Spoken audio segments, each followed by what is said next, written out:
ولولا فضل الله عليك ورحمته لهمت طائفة منهم أن يضلوك وما يضلون إلا أنفسهم وما يضرونك من شيء وأنزل الله عليك الكتاب والحكمة وعلمك ما لم تكن تعلم وكان فضل الله عليك عظيما لا خير في كثير من نجواهم إلا من أمر بصدقة أو معروف أو إصلاح بين الناس ومن يفعل ذلك ابتغاء مرضات الله فسوف نؤتيه أجرا عظيما ومن يشاقق الرسول من بعد ما تبين له الهدى ويتبع غير سبيل المؤمنين نوله ما تولى ونصله جهنم وساءت مصيرا ولولا فضل الله عليك ورحمته لهمت طائفة منهم أن يضلوك وما يضلون إلا أنفسهم وما يضرونك من شيء وأنزل الله عليك الكتاب والحكمة وعلمك ما لم تكن تعلم وكان فضل الله عليك عظيما ولو اور اگر لا نہ فضل اللہ اللہ کا فضل علیہ کا آپ پر ورحمتہ اور اس کی رحمت لہمت تو قصد کیا ہی تھا طائفۃ ایک جماعت منہم ان میں سے ان یضلوک کہ آپ کو بہکا دیں وما اور نہیں یضلون بہکا رہے ہیں الا مگر انفسہم اپنے آپ کو ما یضرونک اور نہیں بگاڑ سکتے من شیء کچھ بھی وانزل اور نازل کی اللہ علیہ کا آپ پر الکتاب کتاب والحکمت اور حکمت وعلمک اور آپ کو سکھایا ما جو لم تکن نہیں تھے تعلم تم جانتے وکانا اور ہے فضل اللہ علیہ کا آپ پر عظیماً بڑا شکر اللہ۔ اور اے پیغمبر اگر اللہ کا فضل اور رحمت تمہارے شامل حال نہ ہوتی تو ان میں سے ایک گروہ نے تو تم کو سیدھی راہ سے بھٹکانے کا ارادہ کر ہی لیا تھا اور در حقیقت یہ اپنے سوا کسی کو نہیں بھٹکا رہے ہیں اور یہ تم کو ذرا بھی نقصان نہیں پہنچائیں گے۔ اللہ نے تم پر کتاب اور حکمت نازل کی ہے اور تم کو ان باتوں کا علم دیا ہے جو تم نہیں جانتے تھے اور تم پر اللہ کا فضل ہمیشہ بہت زیادہ رہا ہے۔ اس سے بشر اور اس کے حمایتی مراد ہیں جو یہ چاہتے تھے کہ یہودی کو بے گناہ سزا دلوا دیں۔ لا خیر فی کثیر من نجواہم الا من امر بصدقۃ او معروف او اصلاح بین الناس ومن یفعل ذلک ابتغاء مرضات اللہ فسوف نؤتیہ اجرا عظیما لا خیر نہیں کوئی بھلائی فی میں کثیر اکثر من سے نجواہم ان کے مشورے الا مگر من امر حکم دے بصدقۃ خیرات کا او یا معروف اچھی بات کا او اصلاح یا اصلاح کرانا بین الناس لوگوں کے درمیان ومن اور جو یفعل کرے ذلک کا یہ ابتغاء حاصل کرنا مرضات اللہ کی رضا فسوف سو انقریب نوتی ہی ہم اسے دیں گے اجراً ثواب عظیماً بڑا۔ لوگوں کی بہت سی خفیہ سرگوشیوں میں کوئی خیر نہیں ہوتی الا یہ کہ کوئی شخص صدقے کا یا کسی نیکی کا یا لوگوں کے درمیان اصلاح کا حکم دے اور جو شخص اللہ کی خوشنودی حاصل کرنے کے لیے ایسا کرے گا ہم اس کو زبردست ثواب عطا کریں گے۔ ومن يشاقق الرسول من بعد ما تبين له الهدى ويتبع غير سبيل المؤمنين نوله ما تولى ونصله جهنم وساءت مصيرا۔ ومن اور جو یشاقق کی مخالفت کرے الرسول رسول من بعد اس کے بعد ما جب تبین ظاہر ہو چکی لہو اس کے لیے الہدا ہدایت ہوا اور یتبع چلے غیر خلاف سبیل المؤمنین مومنوں کا راستہ نولی ہم حوالے کر دیں گے ما تولا جو اس نے اختیار کیا ونصلی اور ہم اسے داخل کریں گے جہنم وساعت بری جگہ مصیراً پہنچنے پلٹنے کی جگہ۔ اور جو شخص اپنے سامنے ہدایت واضح ہونے کے بعد بھی رسول کے مخالفت کرے اور مومنوں کے راستے کے سوا کسی اور راستے کی پیروی کرے اس کو ہم اسی راہ کے حوالے کر دیں گے جو اس نے خود اپنائی ہے اور اسے دوزخ میں جھونکیں گے اور وہ بہت برا ٹھکانہ ہے۔ اس آیت سے علماء کرام بالخصوص امام شافعی نے اجماع کی حجیت پر استدلال کیا ہے، یعنی جس مسئلے پر پوری امت مسلمہ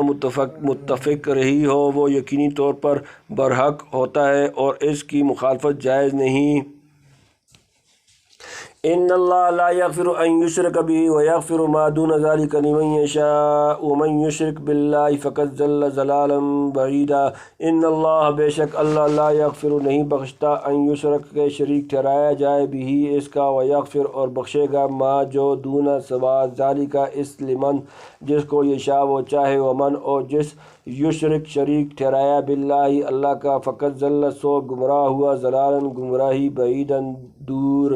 بے شک اللہ اس بات کو نہیں بخشتا کہ اس کے ساتھ کسی کو شریک ٹھہرایا جائے، اور اس سے کم تر ہر گناہ کی جس کے لیے چاہتا ہے بخشش کر دیتا ہے، اور جو شخص اللہ کے ساتھ کسی کو شریک ٹھہراتا ہے وہ راہ راست سے بھٹک کر بہت دور جا گرتا ہے۔ تشریح یعنی شرک سے کم کسی گناہ کو اللہ تعالیٰ جب چاہے تو توبہ کے بغیر بھی محض اپنے فضل سے معاف کر سکتا ہے، لیکن شرک کی معافی اس کے بغیر ممکن نہیں کہ مشرک اپنی شرک سے سچی توبہ کر کے موت سے پہلے اسلام قبول کرے اور توحید پر ایمان لے آئے۔ یہی مضمون پیچھے آیت نمبر 48 میں بھی گزر چکا ہے۔ ان يدعون من دونه الا اناثا وان يدعون الا شیطانا مریدا۔ ان یدعون وہ نہیں پکارتے من دونہ اس کے سوا الا اناثا مگر عورتیں، و ان اور نہیں یدعون پکارتے ہیں الا مگر شیطانا شیطان، مریدا سرکش۔ اللہ کو چھوڑ کر جن سے یہ دعائیں مانگ رہے ہیں وہ صرف چند زنانیاں ہیں، اور جس کو یہ پکار رہے ہیں وہ اس سرکش شیطان کے سوا کوئی نہیں۔ کفار مکہ جن من گھڑت دیویوں کو پوجتے تھے ان سب کو مونس سمجھتے تھے، لات منات عزا سب کو مونس سمجھا جاتا تھا، نیز فرشتوں کو بھی وہ خدا کی بیٹیاں کہا کرتے تھے۔ آیت میں اشارہ یہ ہے کہ ایک طرف تو کفار مکہ عورتوں کو کمتر مخلوق سمجھتے ہیں، اور دوسری طرف جن کو اپنا خدا بنا رکھا ہے وہ ان کے خیال کے مطابق سب مونس ہیں۔ لعنہ اللہ وقال لاتخذن من عبادک نصیبا مفروضا۔ لعنہ اللہ اللہ نے اس پر لعنت کی، وقالا اور اس نے کہا لاتخذن میں ضرور لوں گا من سے عبادک تیرے بندے نصیباً حصہ مفروضاً مقررہ جس پر اللہ نے پھٹکار ڈال رکھی ہے، اور اس نے اللہ سے یہ کہہ رکھا ہے کہ میں تیرے بندوں سے ایک طے شدہ حصہ لے کر رہوں گا، یعنی بہت سے بندوں کو گمراہ کر کے انہیں اپنا بنا لوں گا اور بہت سو سے اپنی مرضی کے کام کراؤں گا۔ وَلَأُضِلَّنَّهُمْ وَلَأُمَنِّيَنَّهُمْ وَلَآمُرَنَّهُمْ فَلَيُبَتِّكُنَّ آذَانَ الْأَنْعَامِ وَلَآمُرَنَّهُمْ فَلَيُغَيِّرُنَّ خَلْقَ اللَّهِ وَمَن يَتَّخِذِ الشَّيْطَانَ وَلِيًّا مِّن دُونِ اللَّهِ فَقَدْ خَسِرَ خُسْرَانًا مُّبِينًا۔ وَلَأُضِلَّنَّهُمْ اور انہیں ضرور بہکاؤں گا، وَلَأُمَنِّيَنَّهُمْ اور انہیں ضرور امیدیں دلاؤں گا، وَلَآمُرَنَّهُمْ اور انہیں سکھاؤں گا، فَلْيُبَتِّكُنَّ تو وہ ضرور چیریں گے، آذَانًا کان الانعامی جانور جمع، وَلَآمُرَنَّهُمْ اور انہیں سکھاؤں گا، فَلَيُغَيِّرُنَّ تو وہ ضرور بدلیں گے، خلق اللہ اللہ کی صورتیں، ومن اور جو یتخذ پکڑے بنائے الشیطان شیطان ولیًا دوست من سے دون اللہ اللہ کے سوا، فقد خسرہ تو وہ پڑا نقصان میں، خسرانا نقصان، مبیناً صریح، اور میں انہیں راہ راست سے بھٹکا کر رہوں گا اور انہیں خوب آرزوئیں دلاؤں گا اور انہیں حکم دوں گا تو وہ چوپایوں کے کان چیر ڈالیں گے، اور انہیں حکم دوں گا تو وہ اللہ کی تخلیق میں تبدیلی پیدا کریں گے، اور جو شخص اللہ کے بجائے شیطان کو دوست بنائے اس نے کھلے سارے کا سودا کیا۔ کفار عرب بعض چوپاؤں کے کان چیر کر بتوں کے نام پر وقف کر دیتے تھے اور ایسے جانور سے کوئی فائدہ اٹھانے کو جائز نہیں سمجھتے تھے۔ اس باطل رسم کی طرف اشارہ ہے کہ اس پر شیطان عمل کرا رہا ہے، اور اللہ کی تخلیق میں تبدیلی سے مراد خود یہی عمل بھی ہو سکتا ہے کہ جانور کے کان خواہ مخواہ چیر دیے جائیں۔ اس کے علاوہ ایک حدیث میں حضرت صلی اللہ علیہ وآلہ وسلم نے بعض ان کاموں کو بھی تخلیق میں تبدیلی قرار دے کر منع فرمایا ہے جو عورتیں اپنے حسن میں اضافہ کرنے کی غرض سے کیا کرتی تھیں، مثلا جسم کے کسی حصے کو سوئیوں وغیرہ سے گوندھ کر نشانات بنوانا، چہرے کی قدرتی روؤں کو جو عیب کی حد تک پڑا ہوا نہ ہو صاف کرنا، اور دانتوں کے درمیان مصنوعی فاصلہ کروانا۔ تفصیل کے لیے اس آیت کے تحت معارف القرآن کی طرف رجوع فرمائیے۔ یعدہم ویمنیہم وما یعدہم الشیطان الا غرورا، یعدہم وہ ان کو وعدہ دیتا ہے، ویمنیہم اور انہیں امید دلاتا ہے، وما یعدہم اور انہیں وعدے نہیں دیتا الشیطان شیطان الا مگر غرورا صرف فریب۔ وہ تو ان سے وعدے کرتا اور انہیں آرزوؤں میں مبتلا کرتا ہے، جبکہ حقیقت یہ ہے کہ شیطان ان سے جو بھی وعدہ کرتا ہے وہ دھوکے کے سوا کچھ نہیں۔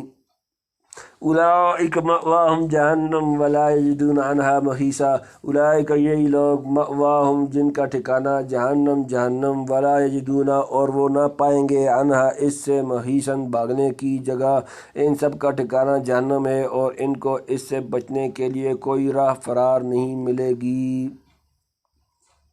والذین آمنوا وعملوا الصالحات سندخلهم جنات تجری من تحتها الانہار خالدین فیہا ابدا وعد اللہ حقا ومن اصدق من اللہ قیلا۔ والذین اور جو لوگ آمنوا ایمان لائے، وعملوا اور انہوں نے عمل کیے، الصالحات اچھے، سندخلهم ہم ان قریب انہیں داخل کریں گے جنات باغات، تجری بہتی ہیں من سے، تحتها ان کے نیچے، الانہار نہریں، خالدین ہمیشہ رہیں گے، فیہا اس میں، ابدا ہمیشہ ہمیشہ، وعد اللہ اللہ کا وعدہ، حقا سچا، ومن اور کون اصدق سچا من سے اللہ اللہ قیلاً بات میں۔ اور جو لوگ ایمان لائے ہی اور انہوں نے نیک عمل کیے ہیں، ہم ان کو ایسے باغات میں داخل کریں گے جن کے نیچے نہریں بہتی ہوں گی، یہ ان میں ہمیشہ ہمیشہ رہیں گے۔ یہ اللہ کا سچا وعدہ ہے اور اللہ سے زیادہ بات کا سچا کون ہو سکتا ہے۔ لیس بامانیکم ولا امانی اہل الکتاب من یعمل سوءا یجز بہ ولا یجد لہ من دون اللہ ولیا ولا نصیرا۔ لیس نہ بامانیکم تمہاری آرزوؤں پر، ولا اور نہ امانی آرزوئیں اہل الکتاب اہل کتاب، من یعمل جو کرے گا سوءا برائی، یجز بہ اس کی سزا پائے گا، ولا یجد اور نہ پائے گا لہو اپنے لیے من سے دون اللہ اللہ کے سوا ولیاً کوئی دوست، ولا نصیراً اور نہ مددگار۔ نہ تمہاری تمنائیں جنت میں جانے کے لیے کافی ہیں، نہ اہل کتاب کی آرزویں۔ جو بھی برا عمل کرے گا اس کی سزا پائے گا، چھوٹی برائی کرے یا بڑی برائی، اور اللہ کے سوا اسے اپنا کوئی یار و مددگار نہیں ملے گا۔ ومن يعمل من الصالحات من ذكر أو أنثى وهو مؤمن فأولئك يدخلون الجنة ولا يظلمون نقيرا۔ ومن اور جو یعمل کرے گا من سے الصالحات اچھے کام، من سے ذکر مرد، او انثى یا عورت، وہو بشرطے کہ وہ مؤمن مومن، فأولئك تو ایسے لوگ یدخلون داخل ہوں گے الجنت جنت، ولا اور نہ یظلمون ان پر ظلم ہوگا، نقیراً تل برابر۔ اور جو شخص نیک کام کرے گا چاہے وہ مرد ہو یا عورت بشرطے کہ مومن ہو، تو ایسے لوگ جنت میں داخل ہوں گے، اور کھجور کی گٹھلی کے شگاف برابر بھی ان پر ظلم نہیں ہوگا۔ ومن احسن دینا ممن اسلم وجهه لله وهو محسن واتبع ملة ابراہیم حنیفا واتخذ اللہ ابراہیم خلیلا۔ ومن اور کون کس احسن زیادہ بہتر دیناً دین، ممن سے جس اسلم جھکا دیا وجہہ اپنا منہ للہ اللہ کے لیے، ہوا اور وہ محسن نیکوکار، واتبع اور اس نے پیروی کی ملت دین ابراہیم اور ابراہیم، حنیفاً ایک کا ہو کر رہنے والا، واتخذ اور بنایا اللہ ابراہیم خلیلاً دوست۔ اور اس سے بہتر کس کا دین ہوگا جس نے اپنے چہرے سمیت سارے وجود کو اللہ کے آگے جھکا دیا ہو، جبکہ وہ نیکی کا خوگر بھی ہو، اور جس نے سیدھے سچے ابراہیم کے دین کی پیروی کی ہو۔ اور یہ معلوم ہی ہے کہ اللہ نے ابراہیم کو اپنا خاص دوست بنا لیا تھا۔ وَلِلَّهِ مَا فِي السَّمَاوَاتِ وَمَا فِي الْأَرْضِ وَكَانَ اللَّهُ بِكُلِّ شَيْءٍ مُحِيطًا۔ وَلِلَّهِ اور اللہ کے لیے، ما جو فی السماوات آسمانوں میں، وما اور جو فی میں الارض زمین، وکانا اور ہے اللہ بکل ہر شے چیزاً محیطا احاطہ کیے ہوئے، بے شک اور آسمانوں اور زمین میں جو کچھ ہے اللہ ہی کا ہے، اور اللہ نے ہر چیز کو اپنی قدرت کے احاطے میں لیا ہوا ہے۔ وَيَسْتَفْتُونَكَ فِي النِّسَاءِ قُلِ اللَّهُ يُفْتِيكُمْ فِيهِنَّ وَمَا يُتْلَىٰ عَلَيْكُمْ فِي الْكِتَابِ فِي يَتَامَى النِّسَاءِ اللَّاتِي لَا تُؤْتُونَهُنَّ مَا كُتِبَ لَهُنَّ وَتَرْغَبُونَ أَن تَنكِحُوهُنَّ وَالْمُسْتَضْعَفِينَ مِنَ الْوِلْدَانِ وَأَن تَقُومُوا لِلْيَتَامَى بِالْقِسْطِ وَمَا تَفْعَلُوا مِنْ خَيْرٍ فَإِنَّ اللَّهَ كَانَ بِهِ عَلِيمًا۔ وَيَسْتَفْتُونَكَ اور وہ آپ سے حکم دریافت کرتے ہیں فی النساء عورتوں کے بارے میں، کل آپ کہہ دیں اللہ یفتیکم تمہیں حکم دیتا ہے فی ان کے بارے میں، وما اور جو یتلا سنایا جاتا ہے علیکم تمہیں فی الکتاب کتاب قرآن میں، فی بارے میں یتامى یتیم النساء عورتیں اللاتی وہ جنہیں لا توتونہن تم انہیں نہیں دیتے ما کتبہ جو لکھا گیا مقرر لہن ان کے لیے، وترغبون اور نہیں چاہتے کہ تنکحون ان کو نکاح میں لے لو، والمستضعفین اور بے بس من سے بارے میں الولدان بچے، وان اور یہ کہ تقوموا قائم رہو لیلیتامى یتیموں کے بارے میں بالقسط انصاف پر، وما تفعلوا اور جو تم کرو گے من خیر کوئی بلائی، فإن تو بے شک اللہ کان ہے بھی علیما اس کو جاننے والا، کوئی برائی کرو گے تو اللہ اس کو جاننے والا ہے، کوئی برائی کرو گے تو بھی اس کو اللہ جاننے والا ہے۔ اور اے پیغمبر لوگ تم سے عورتوں کے بارے میں شریعت کا حکم پوچھتے ہیں، کہہ دو کہ اللہ تم کو ان کے بارے میں حکم بتاتا ہے، اور اس کتاب یعنی قرآن کی جو آیتیں جو تم کو پڑھ کر سنائی جاتی ہیں وہ بھی ان یتیم عورتوں کے بارے میں شرعی حکم بتاتی ہیں جن کو تم ان کا مقرر شدہ حق نہیں دیتے اور ان سے نکاح کرنا بھی چاہتے ہو، نیز کمزور بچوں کے بارے میں بھی حکم بتاتی ہیں، اور یہ تاکید کرتی ہیں کہ تم یتیموں کی خاطر انصاف قائم کرو، اور تم جو بلائی کا کام کرو گے اللہ کو اس کا پورا علم ہے۔ تشریع اسلام سے پہلے عورتوں کو معاشرے میں ایک کم تر مخلوق سمجھا جاتا تھا اور ان کے معاشرتی اور معاشی حقوق نہ ہونے کے برابر تھے۔ جب اسلام نے عورتوں کے حقوق ادا کرنے کی تاکید کی اور عورتوں کو بھی میراث میں حصہ دار قرار دیا تو یہ بات عربوں کے معاشرے میں اتنی اچن بھی تھی کہ بعض لوگ یہ سمجھتے رہے کہ عورتوں کو جو حقوق دیے گئے ہیں وہ شاید عارضی نوعیت کے ہیں اور کسی وقت منسوخ ہو جائیں گے۔ جب ان کی منسوخی کا حکم نہیں آیا تو ایسے حضرات نے حضرت صلی اللہ علیہ وآلہ وسلم سے پوچھا۔ اس پر یہ آیت نازل ہوئی جس میں یہ واضح کر دیا گیا کہ یہ احکام عارضی نہیں ہمیشہ کے لیے ہیں، اللہ تعالیٰ نے ان کا حکم دیا ہے، اور قرآن کریم کی جو آیات پہلے نازل ہوئی ہیں ان میں بہت سے احکام آ چکے ہیں۔ اس کے ساتھ مرد عورت کے باہمی تعلقات کے بارے میں کچھ مزید احکام بھی بیان فرمائے گئے ہیں۔ یہ اس ہدایت کی طرف اشارہ ہے جو سورةالنساء کی آیت نمبر 3 میں گزری ہے۔ صحیح بخاری کی ایک حدیث میں حضرت عائشہ رضی اللہ تعالی عنہا نے اس ہدایت کا پس منظر یہ بتایا ہے کہ بعض اوقات ایک یتیم لڑکی اپنے چچا کے بیٹے کی سرپرستی میں ہوتی تھی، وہ خوبصورت بھی ہوتی اور اس کے باپ کا چھوڑا ہوا مال بھی اچھا خاصا ہوتا تھا۔ اس صورت میں اس کا چچا زاد یہ چاہتا تھا کہ اس کے بالغ ہونے پر وہ خود اس سے نکاح کر لے تاکہ اس کا مال اس کی تصرف میں رہے، لیکن نکاح میں وہ اس کو اتنا مہر نہیں دیتا تھا جتنا اس جیسی لڑکی کو دینا چاہیے۔ دوسری طرف اگر لڑکی زیادہ خوبصورت نہ ہوتی تو اس کے مال کے لالچ میں اس سے نکاح تو کر لیتا تھا،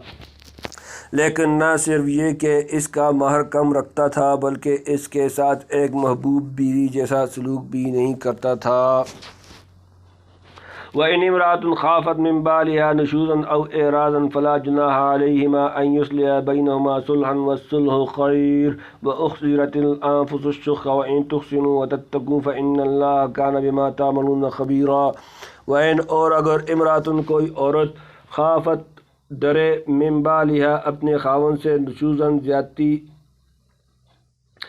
او یا اعراضاً بے رغبتی فلا جناح تو نہیں گناہ علیہما ان دونوں پر ان یصلحا کہ وہ صلح کر لیں بینہما آپس میں صلحاً صلح والصلح اور صلح خیر بہتر ہے، واحضرت اور حاضر کیا گیا موجود ہے الانفس طبیعتیں الشح بخل، وان اور اگر تحسنوا تم نیکی کرو وتتقوا اور پرہیزگاری کرو فإن تو بے شک اللہ کانا ہے بما تعملون جو تم کرتے ہو خبیراً باخبر۔ اور اگر کسی عورت کو اپنی شوہر کی طرف سے زیادتی یا بیزوری کا اندیشہ ہو تو ان میاں بیوی کے لیے اس میں کوئی مذائقہ نہیں ہے کہ وہ آپس کے اتفاق سے کسی قسم کی صلح کر لیں، اور صلح کر لینا بہتر ہے، اور انسانوں کے دل میں کچھ نہ کچھ لالچ کا مادہ تو رکھ ہی دیا گیا ہے، اور اگر احسان اور تقوی سے کام لو تو یہ جو کچھ تم کرو گے اللہ اس سے پوری طرح باخبر ہے۔ تشریح بعض اوقات کسی شوہر کا اپنی بیوی سے دل نہیں ملتا اور وہ اس سے بے رخی اختیار کر کے اس اسے طلاق دینا چاہتا ہے۔ اس صورت میں اگر بیوی طلاق پر راضی نہ ہو تو وہ اپنے بعض حقوق سے دستبردار ہو کر شوہر سے صلح کر سکتی ہے، یعنی کہہ سکتی ہے کہ میں اپنے فلاں حق کا مطالبہ نہیں کروں گی مگر مجھے اپنے نکاح میں رہنے دو۔ ایسی صورت میں شوہر کو یہ ہدایت دی گئی ہے کہ وہ صلح پر آمادہ ہو جائے اور طلاق پر اصرار نہ کرے، کیونکہ مصالحت کا رویہ ہی بہتر ہے۔ نیز اگلے جملے میں احسان کی نصیحت فرما کر شوہر کو اس بات کی ترغیب دی گئی ہے کہ وہ دل نہ ملنے کے باوجود بیوی سے نباہ کرنے کی کوشش کرے اور اللہ سے ڈرتے ہوئے اس کے حقوق ادا کرتا رہے، تو اس کے لیے دنیا اور آخرت دونوں کی بہتری کا ذریعہ ہوگا۔ مطلب بظاہر یہ ہے کہ ہر انسان کی طبیعت میں دنیوی فائدوں کا کچھ نہ کچھ لالچ ہوتا ہے، اس لیے اگر عورت اپنے کچھ دنیوی مفادات چھوڑ رہی ہے تو شوہر کو یہ سوچنا چاہیے کہ اسے طلاق کی صورت میں کوئی سخت تکلیف پیش آنے کا اندیشہ ہے، اسی لیے وہ اپنے یہ مفادات چھوڑنے پر آمادہ ہوئی ہے۔ ایسی صورت میں صلح کر لینا بہتر ہے۔ دوسری طرف بیوی کو یہ سوچنا چاہیے کہ شوہر نے کچھ دنیوی فائدوں کے لیے نکاح کیا تھا جو اس کو میری ضروریت میں حاصل نہیں ہو رہے ہیں، لہذا وہ میری جگہ کسی اور سے نکاح کر کے وہ فائدہ حاصل کرنا چاہتا ہے۔ اب میں اپنے بعض حقوق سے دستبردار ہو کر اسے کچھ دوسرے فوائد مہیا کر دوں تو وہ اس ارادے سے باز آ سکتا ہے۔ سبحان اللہ۔ وَلَن تَسْتَطِيعُوا أَن تَعْدِلُوا بَيْنَ النِّسَاءِ وَلَوْ حَرَصْتُمْ فَلَا تَمِيلُوا كُلَّ الْمَيْلِ فَتَذَرُوهَا كَالْمُعَلَّقَةِ وَإِن تُصْلِحُوا وَتَتَّقُوا فَإِنَّ اللَّهَ كَانَ غَفُورًا رَحِيمًا۔ آسان ترجمہ، ورن اور ہرگز نہ تستطیعوا کر سکو گے ان کے تعدلوا برابری رکھو بین النساء عورتوں کے درمیان، ولو اگرچہ خرصتم بھتیرا چاہو، فلا تمیلوا پس نہ جھک پڑو، کل المیل بالکل جھک جانا، فتذروہا کے ایک کو ڈال رکھو، کل معلقتی جیسے لٹکتی ہوئی، وَإِنْ اور اگر تصلحوا اصلاح کرتے رہو، وتتقوا اور پرہیزگاری کرو، فإنّ تو بے شک اللہ کان ہے غفوراً بخشنے والا، رحیماً مہربان۔ اور عورتوں کے درمیان مکمل برابری رکھتا تو تمہاری بس میں نہیں، چاہے تم ایسا چاہتے بھی ہو، البتہ کسی ایک طرف پورے نہ جھک جاؤ کہ دوسری کو ایسا بنا کر چھوڑ دو جیسے کوئی بیچ میں لٹکی ہوئی چیز ہو۔ اگر تم اصلاح اور تقوی سے کام لو گے تو یقین رکھو کہ اللہ بہت بخشنے والا بڑا مہربان ہے۔ یعنی یہ بات انسان کے اختیار سے باہر ہے کہ وہ قلبی محبت اور لگاؤ میں بیویوں کے درمیان پوری برابری کرے، کیونکہ دل کا جھکاؤ انسان کے بس میں نہیں ہوتا، لہذا اگر ایک بیوی سے دلی محبت دوسری کے مقابلے میں زیادہ ہو تو اس پر اللہ تعالیٰ کی طرف سے پکڑ نہیں، البتہ عملی سلوک میں برابری کرنا ضروری ہے، یعنی جتنی راتیں ایک کے پاس گزارے اتنی ہی دوسرے کے پاس گزارے، جتنا خرچ ایک کو دے اتنا ہی دوسری کو دے، نیز ظاہری توجہ میں بھی ایسا نہ کرے جس سے کسی بیوی کی دل شکنی ہو اور وہ یہ محسوس کرنے لگے کہ وہ بیچ میں لٹکی ہوئی ہے۔ وَإِن يَتَفَرَّقَا يُغْنِ اللَّهُ كُلًّا مِّن سَعَتِهِ وَكَانَ اللَّهُ وَاسِعًا حَكِيمًا۔ وَإِن اور اگر یہ تفرقہ دونوں جدا ہو جائیں، یغنی اللہ بے نیاز کر دے گا، کلًا ہر ایک کو، من سے سعتی ہی اپنی کشائش سے، وکانا اور ہے اللہ واسعاً کشائش والا، حکیماً حکمت والا۔ اور اگر دونوں جدا ہو ہی جائیں تو اللہ اپنی قدرت اور رحمت کی وسعت سے دونوں کو ایک دوسرے کی حاجت سے بے نیاز کر دے گا، اللہ بڑی وسعتوں والا بڑی حکمت والا ہے۔ بے شک مصالحت کی تمام کوششوں کے باوجود ایک مرحلہ ایسا آ سکتا ہے کہ اس کے بعد نکاح کا رشتہ میاں بیوی پر تھوپے رکھنا دونوں کی زندگی کو اجیرن بنا سکتا ہے۔ ایسی صورت میں طلاق اور علیحدگی کا راستہ اختیار کرنا بھی جائز ہے، اور یہ آیت اطمینان دلا رہی ہے کہ جب خوش اسلوبی سے جدائی عمل میں آ جائے تو اللہ تعالیٰ دونوں کے لیے ایسے راستے پیدا کر دیتا ہے۔ کون پیدا کرتا ہے؟ اللہ تعالیٰ دونوں کے لیے ایسے راستے پیدا کر دیتا ہے کہ دونوں ایک دوسرے کی ضرورت سے بے نیاز ہو جاتے ہیں۔ وَلِلَّهِ مَا فِي السَّمَاوَاتِ وَمَا فِي الْأَرْضِ وَلَقَدْ وَصَّيْنَا الَّذِينَ أُوتُوا الْكِتَابَ مِن قَبْلِكُمْ وَإِيَّاكُمْ أَنِ اتَّقُوا اللَّهَ وَإِن تَكْفُرُوا فَإِنَّ لِلَّهِ مَا فِي السَّمَاوَاتِ وَمَا فِي الْأَرْضِ وَكَانَ اللَّهُ غَنِيًّا حَمِيدًا۔ آسان ترجمہ وللہ اور اللہ کے لیے ما جو فی میں السماواتی آسمانوں وما اور جو فی الارض زمین میں ولقد وصینا اور ہم نے تاکید کر دی ہے الذین وہ لوگ اوت الکتاب جنہیں کتاب دی گئی من سے قبلکم تم سے پہلے و ایاکم اور تمہیں ان اتقوا کے ڈرتے رہو اللہ و ان اور اگر تکفروا تم کفر کرو گے فإن تو بے شک للہ اللہ کے لیے ما جو فی السماواتی آسمانوں میں وما اور جو فی الارض زمین میں وکانا اور ہے اللہ غنی بے نیاز حمیدن سب خوبیوں والا اور آسمانوں اور زمین میں جو کچھ ہے اللہ ہی کا ہے ہم نے تم سے پہلے اہل کتاب کو بھی اور تمہیں بھی یہی تاکید کی ہے کہ اللہ سے ڈرو اور اگر تم کفر اپناؤ گے تو اللہ کا کیا نقصان ہے کیونکہ آسمانوں اور زمین میں جو کچھ ہے اللہ ہی کا ہے اور اللہ ہر ایک سے بے نیاز اور بذات خود لائق تعریف ہے بے شک اللہ اکبر وَلِلَّهِ مَا فِي السَّمَاوَاتِ مَا فِي الْأَرْضِ وَكَفَى بِاللَّهِ وَكِيلًا اور للہ اللہ کے لیے ما جو فی میں السماوات آسمانوں وما اور جو فی الارض زمین میں وکفا اور کافی باللہ اللہ وکیلاً کارساز اور آسمانوں اور زمین میں جو کچھ ہے اللہ ہی کا ہے اور کام بنانے کے لیے اللہ ہی کافی ہے۔ یہ جملہ کہ آسمانوں اور زمین میں جو کچھ ہے اللہ ہی کا ہے ان آیتوں میں 3 بار دہرایا گیا ہے۔ پہلی مرتبہ اس کا مقصد میاں بیوی کو یہ اطمینان دلانا ہے کہ اللہ کی رحمت کے خزانے بڑے وسیع ہیں، وہ دونوں کے لیے کوئی مناسب ذریعہ پیدا کر سکتا ہے۔ دوسری جگہ اللہ تعالیٰ کی بے نیازی بیان کرنا مقصود ہے کہ کسی کے کفر سے اس کا کوئی نقصان نہیں کیونکہ ساری کائنات اس کے تابع فرمان ہے، اس سے کسی کی حاجت نہیں ہے۔ اور تیسری جگہ اللہ تعالیٰ کی رحمت اور کارسازی کا بیان ہے کہ اگر تم تقوی اور اطاعت کا راستہ اختیار کرو تو وہ تمہارے سارے کام بنا دے گا۔ ان یشاء یذہبکم ایھا الناس ویأتی بآخرین وکان اللہ علی ذلک قدیرا۔ ان یشاء اگر وہ چاہے یذہبکم تمہیں لے جائے ایھا الناس اے لوگو ویأتی اور لے آئے بآخرین دوسروں کو وکانا اور ہے اللہ علی ذلک اس پر قدیرا قادر۔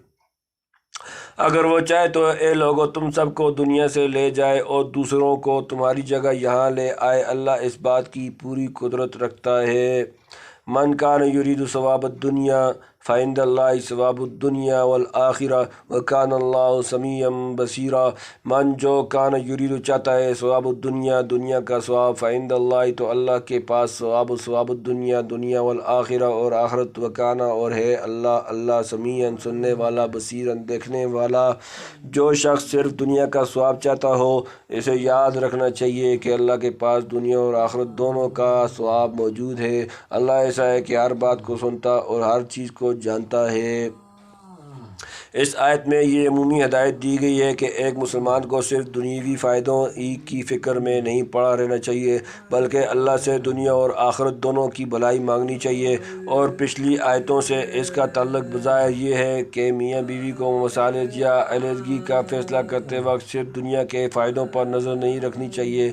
بلکہ آخرت کی بھلائی بھی پیش نظر رکھنی چاہیے۔ لہذا اگر مرد یا عورت اپنے کچھ دنیوی مفادات کی قربانی دے کر دوسروں کے ساتھ اچھا سلوک کریں گے تو آخرت میں بڑے ثواب کی امید ہے۔